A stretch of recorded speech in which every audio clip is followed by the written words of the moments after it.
अस्सलाम वालेकुम, कैसे हैं आप सब। तो आज हम बात करने जा रहे हैं एक्सरसाइज 5.1 के क्वेश्चन नंबर 4 की।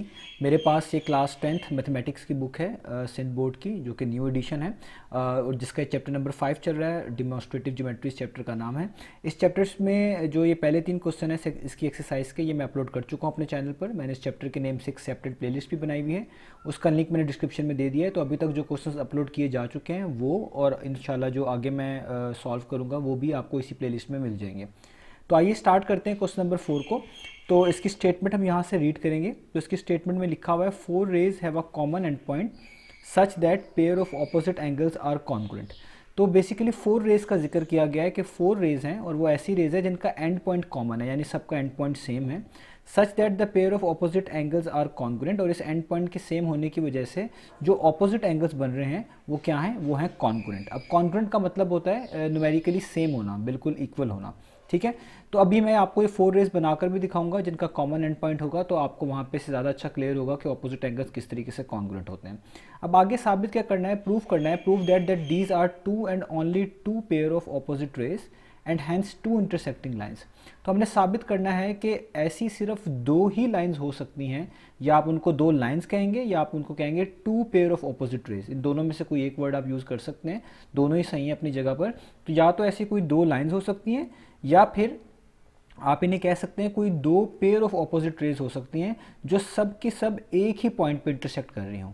यानी अगर 4 रेज हों जिनका कॉमन एंड पॉइंट हो और उनके ऑपोजिट एंगल्स कॉन्ग्रुएंट हो, तो सिर्फ और सिर्फ 2 ही ऐसी लाइंस या 2 ही ऐसे पेयर ऑफ ऑपोजिट रेज हो सकती हैं जो कि एक ही पॉइंट पे इंटरसेक्ट कर रही हों, एक ही पॉइंट उनका कॉमन पॉइंट हो। ये हमने प्रूफ करके दिखाना है। और इसके आगे लिखा हुआ है, ये कन्वर्स है थ्योरम नंबर 1 का।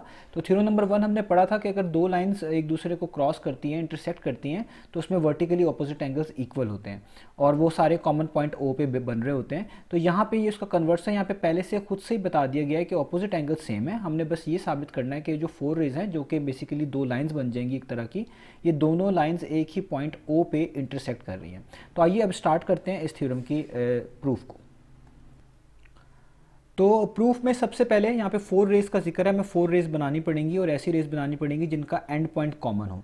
तो लेट्स से मैं यहाँ पे एक एंड पॉइंट बना लेता हूँ। लेट्स से ये एक पॉइंट है, ठीक है, और इसी से एक रे मैं बनाता हूँ इस साइड पे, और इसी के ऑपोजिट एक मैं रे बनाता हूँ इस साइड पे। ये एक तरह की 2 रेज हो गई आप कह लें, ठीक है। अब इसी पॉइंट से एक रे बनाता हूँ इस साइड पे, ये मेरी तीसरी रे हो गई, और इसी पॉइंट से एक रे बनाता हूँ इस साइड पे, ये मेरी 4th रे हो गई। तो ये मैंने 4 रेज जो हैं यहाँ पर बना ली हैं। अब इनका हम नाम भी रखेंगे क्योंकि ऊपर 4 रेज का जिक्र था, तो इसलिए मैंने यहाँ पे 4 रेज बनाई हैं। अब इनका नाम भी रख लेते हैं। लेट्स से ये वाला एंड ए कहलाएगा, ये वाली जो रे है इसका ये वाला एंड बी कहलाएगा, ये वाली रे इसका एक एंड सी कहलाएगा, और ये वाली रे इसका एक एंड क्या कहलाएगा, डी कहलाएगा, ठीक है। और ये इन सब का कॉमन पॉइंट है जिसको हम क्या बोल रहे हैं, ओ, यानी ओरिजिन है एक तरह का आप कह लें, ये सबका कॉमन एंड पॉइंट है। अब जब हमने ये बना ली हैं तो आप देखें ये थी 4 रेज, लेकिन जब हमने इनको मिलाकर बनाया तो ऐसा लग रहा है जैसे ये 2 लाइंस हैं। जैसे ए से लेकर बी तक एक लाइन है और सी से लेकर डी तक एक लाइन है, इसलिए इसको यहाँ पे क्वेश्चन में भी कहा गया है 2 इंटरसेक्टिंग लाइंस। तो आप इनको 2 इंटरसेक्टिंग लाइंस भी कह लें, तब भी इनका मतलब क्या होगा, सेम ही होगा। अब जब हमने ये बना लिया है तो हमें क्वेश्चन के अंदर ही गिवन था कि ऑपोजिट एंगल्स जो हैं वो कॉन्ग्रुएंट हैं। ऑपोजिट एंगल किसे बोलते हैं कि जब इस तरह की 2 इंटरसेक्टिंग लाइंस एक खास पॉइंट पर टच करती हैं तो ये वाला एंगल जैसे बनेगा तो इसका ऑपोजिट कहलाएगा ये वाला एंगल, ठीक है। ये दोनों भी कॉन्ग्रुएंट हैं, और इसी तरीके से मैं इसको डिफरेंट कलर से शो करवा रहा हूँ कि हमारे पास ये वाले जो 2 एंगल बनेंगे, ये वाला और ये वाला, ये भी ऑपोजिट एंगल कहलाएंगे, ये भी क्या है, कॉन्ग्रुएंट है। तो ये हमारी यहाँ पर फिगर कंप्लीट हो गई। अब हमने इसका प्रूफ स्टार्ट करना है। तो प्रूफ स्टार्ट करने में सबसे पहले हमने लिखना है गिवन, कि गिवन डाटा हमारे पास क्या है, तो उसके बाद हमारा सारा काम स्टार्ट होगा। तो ये अब आपको मैंने इसकी डायग्राम बना दी है। तो हम सबसे पहले स्टार्ट करते हैं इसके गिवन से कि हमें गिवन क्या क्या है। तो गिवन मैंने अभी बोल भी दिया है, हमारे पास यही गिवन है कि इसमें जो ऑपोजिट एंगल्स हैं वो कॉन्ग्रुएंट हैं। अब ऑपोजिट एंगल कौन कौन से हैं, एक तो ये वाला है, अगर मैं देखूँ इसको सी ओ बी, ये सारे ओ से जुड़े हुए हैं, यानी मैं इसको लिखूंगा measurement of angle C O B. और ये क्या है, ये कॉन्ग्रुएंट है। कॉन्ग्रुएंट के लिए हम इस तरह एक लाइन डालते हैं और उसके ऊपर इस तरह का एक सिंबल बना देते हैं, एक वेव सी बना देते हैं। तो ये किसके कॉन्ग्रुएंट है, इसके ऑपोजिट एंगल के, ए ओ डी के। मैं यहाँ पे लिखूंगा measurement of angle A O D. इसी तरीके से ये वाला एंगल भी इसके ऑपोजिट बनता है। ठीक है। तो इसके ये दोनों भी कॉन्ग्रुएंट हो गए, ये भी मुझे लिखने पड़ेंगे। तो यहाँ पे मैं इसको भी लिख देता हूँ। तो ये हमारे पास होगा एक एंगल कहलाएगा बी ओ डी। तो मैं यहाँ पे लिख देता हूँ B O D, measurement of angle B O D. और ये किसके कॉन्ग्रुएंट होंगे? ये कॉन्ग्रुएंट होगा अपने सामने वाले के, जिसका नाम है सी ओ ए। ठीक है, आप इसको ए ओ सी भी पढ़ सकते हैं और सी ओ ए भी पढ़ सकते हैं, दोनों आपके लिए ठीक है। तो मैं इसको अभी अगर लिख देता हूँ ए ओ सी, तो वो भी एक ही बात है। ठीक है, तो मैं यहाँ पे लिख देता हूँ ए ओ सी। तो ये जो दो हमारे पास एंगल्स थे, ये हमें गिवन थे कि ये कॉन्ग्रुएंट है, यानी ये डायमेंशन न्यूमेरिकल इनकी जो वैल्यूज़ आएंगी वो दोनों सेम आएंगी। अब हमने प्रूफ क्या करना है? अब हमने गिवन लिख लिया, अब हमारे पास है टू प्रूफ वाला पार्ट। तो हम यहाँ पे लिखेंगे टू प्रूफ, यानी जो हमने प्रूफ करना है। ठीक है, टू प्रूफ। तो टू प्रूफ में हमने यही करना है कि अगर हम इनको दो लाइंस मान रहे हैं ए बी और सी डी, मैं आपको अपनी जो ऊपर शेप है वो भी दिखा देता हूँ कि अगर हम इसको पूरे को लाइन मान लेते हैं ए से लेकर बी तक, और सी डी को भी एक लाइन मान लेते हैं, तो ये दो लाइंस हैं जिसको हमने बस ये साबित करना है कि ये ओ पॉइंट पे इंटरसेक्ट कर रही है। इनका कॉमन पॉइंट क्या है? ओ पॉइंट है। तो इसलिए हम यहाँ पर यही लिखेंगे, हम लिखेंगे टू लाइन्स ए बी। ठीक है, ए बी, और ये क्योंकि लाइन का हिस्सा है मैं इसके ऊपर इस तरह डाल लूँगा, A B and C D, two lines A B and C D are intersecting. ये हमने साबित करना है, are intersecting at O, are intersecting at O, कि ये सारी की सारी लाइंस जो हैं ओ पॉइंट पे मीट करती हैं, ओ पॉइंट पे इंटरसेक्ट करती हैं।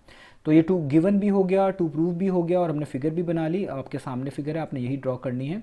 अब हम इसकी प्रूफ की तरफ चलते हैं, जहाँ पे हम इसकी स्टेटमेंट भी देंगे और इसकी रीजनिंग भी स्टार्ट करेंगे।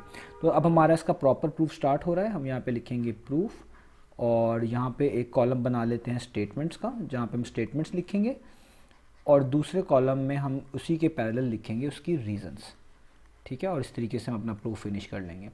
तो सबसे पहली तो स्टेटमेंट में हम लिखते हैं वो चीज़ें जो गिवन थी, जो मैंने अभी ऊपर भी आपको लिख के दिखाई है, सेम कॉपी करनी है जो गिवन में ऊपर लिखी हुई है कि ये दोनों एंगल्स आपस में कॉन्ग्रुएंट हैं। यही मैं यहाँ पर दोबारा से लिखने लगा हूँ। तो मैं यहाँ पे लिखूँगा कि एक तो ये वाली बात कि जो एंगल हमें गिवन है सी ओ बी, ये कॉन्ग्रुएंट है किसके? ए ओ डी के, measurement of angle A O D के। ठीक है, और इसी तरीके से इसका नाम मैं रख दूँगा वन इक्वेशन, और इसी तरीके से मैं लिखूंगा ये भी हमारे पास गिवन है कि angle B O D, measurement of angle B O D, ये भी क्या है? कॉन्ग्रुएंट है। ये कॉन्ग्रुएंट का सिंबल होता है जो बीच में बना रहे हैं किसके? ये कॉन्ग्रुएंट है ए ओ सी के। ठीक है, ए ओ सी के, ए ओ सी के, इसका नाम रख देंगे स्टेटमेंट नंबर 2 या इक्वेशन नंबर 2 कह लें आप। अब जब हमने इसको इक्वेशन नंबर 2 और 1 कह लिए, तो इनकी रीजंस भी सामने लिखेंगे। तो इन दोनों की रीजंस के आगे आपको लिखना पड़ेगा गिवन, क्योंकि ये हमें स्टेटमेंट से क्लियर था। तो जो चीज़ स्टेटमेंट के अंदर ही हमारे प्रोवाइड की गई हो उसको हम गिवन बोलते हैं। अब आप देखें हम क्या करेंगे, हम इन दोनों को ऐड करेंगे, इन दोनों इक्वेशंस को ऐड करेंगे। उसकी वजह क्या है, उससे फ़ायदा क्या होगा, वो हमें भी एंड पे पता चलेगा। तो हम लिखेंगे एडिंग बोथ इक्वेशंस 1 एंड 2। तो जब कोई दो इक्वेशंस को ऐड करेंगे तो लेफ्ट साइड को लेफ्ट साइड में ऐड करेंगे और राइट साइड को राइट साइड में ऐड करेंगे। तो हम यहाँ पे लिखेंगे measurement of angle C O B plus measurement of angle B O D, और इधर भी हम इस तरह ऐड कर देंगे तो ये इक्वल आने चाहिए, measurement of angle A O D plus measurement of angle A O C. तो ये इक्वल क्यों आएंगे? क्योंकि सी ओ बी और बी ओ डी, अगर आप नोटिस करें सी ओ बी और बी ओ डी कहाँ पे हैं हमारे पास शेप में, तो सी ओ बी ये वाला हमारे पास एंगल बनता है, ठीक है, और बी ओ डी मेरे पास बनता है ये वाला एंगल। एक तो पहली बात, इनका कॉमन वर्टेक्स ओ है, ये ओ के ऊपर बन रहे हैं। दूसरा ये क्योंकि ये सी डी को हमने एक लाइन माना हुआ है, तो ये इस लाइन के दोनों तरफ बन रहे हैं, जिसको हम एडजेसेंट एंगल भी बोलते हैं। और एडजेसेंट एंगल्स ऐसे एंगल्स होते हैं जिनका वर्टेक्स सेम होता है, कॉमन वर्टेक्स होता है। तो इनका वर्टेक्स क्या है? ए, यानी कॉमन वर्टेक्स क्या है, सॉरी, ओ। तो इसका मतलब है इन दोनों एंगल्स को जब हम ऐड करेंगे और ये स्ट्रेट लाइन पे बन रहे हैं, तो जब भी एंगल्स हम स्ट्रेट लाइन के ऊपर बनाते हैं तो वो सप्लीमेंट्री होते हैं, यानी उनका सम 180 के इक्वल आता है। इसी तरीके से जो एंगल यहाँ पे बनेगा और जो एंगल यहाँ पे बनेगा, जिसको हम ए ओ डी और ए ओ सी बोल रहे होंगे, ये भी आपके पास एडजेसेंट एंगल होंगे, क्योंकि इन सबका भी कॉमन वर्टेक्स क्या होगा, ये ओ ही होगा। और ये भी क्योंकि स्ट्रेट लाइन के ऊपर बन रहे होंगे, तो इनका भी सम किसके इक्वल आएगा? 180 डिग्री के इक्वल आएगा। तो इससे बात क्लियर होती है कि चाहे इसकी लेफ्ट साइड हो चाहे इसकी राइट हैंड साइड हो, इन दोनों के आंसर्स जो हैं वो आने वाले हैं 180 डिग्री। इसका मतलब इनके आगे हम रीजंस क्या देखेंगे, इन दोनों की रीज़न बनेगी कि ये सप्लीमेंट्री एंगल्स हैं, जिनको हम सप्लीमेंट्री बोलते हैं, ठीक है। ये हमारे पास सप्लीमेंट्री पोस्टुलेट भी बोल सकते हैं, इसको हम सप्लीमेंट्री एंगल्स भी बोल सकते हैं कि इनका सम किसके इक्वल आ रहा है, 180 के इक्वल आ रहा है। अब इन सब में जब हमने ये काम किया तो आप इसमें एक बात नोटिस करिएगा कि जितने भी एंगल्स हैं इन सब के अंदर जो कॉमन वर्टेक्स था ना, जो कॉमन पॉइंट था वो ओ ही था, जो कि हमने साबित भी यही करना है बेसिकली। तो अगर आप देखें, चाहे आप सी ओ बी ले लें, चाहे आप यहाँ पे ये बी ओ डी ले लें, इधर से आप ए ओ सी ले लें और ए ओ डी ले लें, ये सब एडजेसेंट एंगल्स भी हैं एक दूसरे के लिहाज से। मतलब जैसे एक ये एंगल है और ये आपस में एडजेसेंट है, इधर से ये वाला इसके एडजेसेंट है। और एडजेसेंट एंगल का मतलब होता है जो एक ही कॉमन पॉइंट के ऊपर हो, यानी उनका वर्टेक्स सेम हो। और इन चारों के चारों एंगल्स का वर्टेक्स क्या बनता है, सेम, और वो क्या है, वो है ओ। तो ये तब भी पॉसिबल हो सकता है कि जब ये चारों रेस, या इनको हम दो इंटरसेक्टिंग लाइंस बोल रहे हैं, ये एक ही पॉइंट से होकर गुजर रही हूँ, एक ही पॉइंट पे इंटरसेक्ट कर रही हूँ, तब भी ऐसा पॉसिबल है। तो और ये अगर एक पॉइंट पे ना होती तो ये इन दोनों की वैल्यूज़ भी जो कि अभी हमने निकाली है, ये भी 180 का सम बनता है, ये भी 180 का सम बनता है, तो ये सेम भी ना आती। तो इसका मतलब है इन दोनों का सेम आना और इनमें कॉमन पॉइंट ओ होना इस बात की निशानदेही कर रहा है कि ये जो हमारे पास लाइन्स हैं ए बी और सी डी, ये बेसिकली इंटरसेक्टिंग लाइन्स थी जिसपे ये एंगल बने हुए थे। तो इसकी जगह पे अब इसके बाद हम लिख सकते हैं, हमारी बात ये क्लियर हो गई है कि जो ए बी और सी डी लाइन्स थी, यानी हम नीचे लिखेंगे कि जो टू लाइन्स थी, ठीक है, ये हमारा रिजल्ट है कि जो टू लाइन्स थी हमारी, कौन कौन सी, एक लाइन थी ए बी, ठीक है, और एक लाइन थी C D, A B and C D. ये हमारे पास कौन सी लाइन थी, ये थी are intersecting lines, are intersecting lines at O, या आप खाली लिख दें आर इंटरसेक्टिंग एट ओ।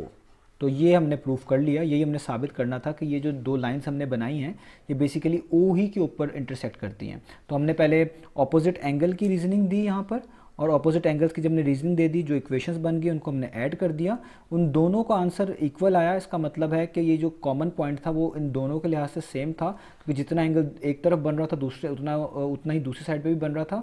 और इसके अलावा एडजेसेंट एंगल भी वो थे, और एडजेसेंट एंगल का मतलब भी ये होता है जिसमें वर्टेक्स कॉमन हो। तो जब वर्टेक्स कॉमन देखा गया तो वो सब में ओ है। आप यहाँ से भी देख सकते हैं C O B, B O D, A O D और ए ओ सी।